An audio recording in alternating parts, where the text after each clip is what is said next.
De l'électricité dans l'air de Philippe Lacoche. C'était un soir d'hiver, noir et triste, comme un café décaféiné. J'avais pêché au carnassier jusqu'à 17 heures. Pas une touche, bredouille, pas le moindre brocheton, cendre maigrelet, perche rachitique. Dans la goujonnière, les gardons, qui me servaient de vif, se moquaient de moi.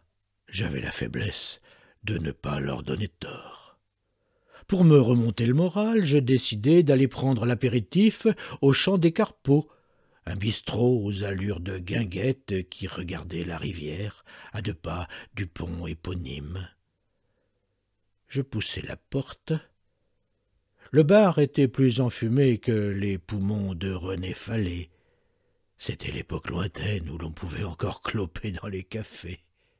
Au bar, une dizaine de consommateurs mâles, pêcheurs pour la plupart, tous bourrés aux anis.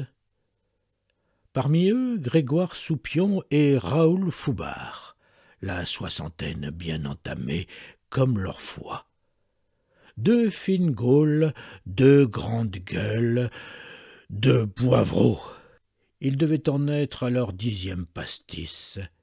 Ils s'engueulaient à propos de l'électricité. Gustave, le patron, me glissa à l'oreille que la dispute avait pris naissance à propos d'un lampadaire d'éclairage public qui ne fonctionnait plus.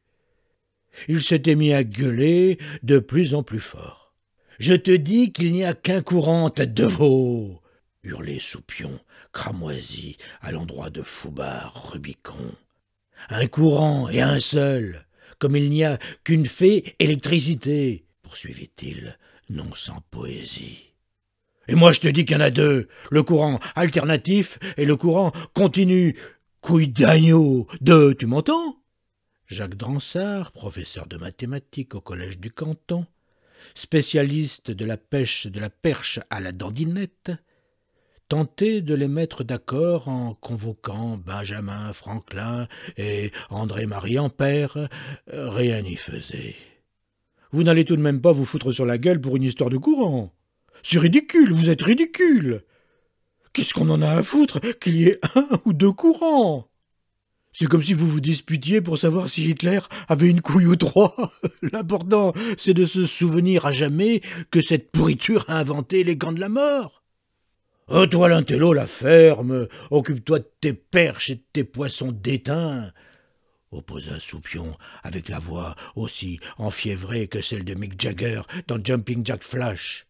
On ne plaisante pas avec le courant. Regarde ce qui lui est arrivé au pauvre Réverbère. Peut-être que lui aussi a osé dire à l'EDF qu'il y avait 2 courants. Résultat, ils lui ont coupé le jus. Et j'ai failli tomber à la baille en venant ici boire mon canon. Il a bon dos, le Réverbère. Ce ne serait pas plutôt les pastis que tu avais bu chez Dédé avant d'arriver? Dransart, impuissant, haussa les épaules et avala son casanis d'une seule traite. Et moi, je commandai un 2e guignolet. 6 mois plus tard, je repensai à cette histoire en lisant un article du Courrier Picard. Il relatait qu'un pêcheur avait été retrouvé électrocuté, raide mort, en bordure d'un étang.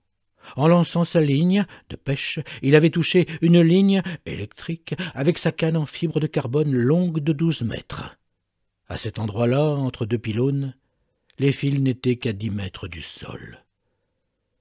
Grégoire Soupion ne devait pas être au courant de cet état de fait.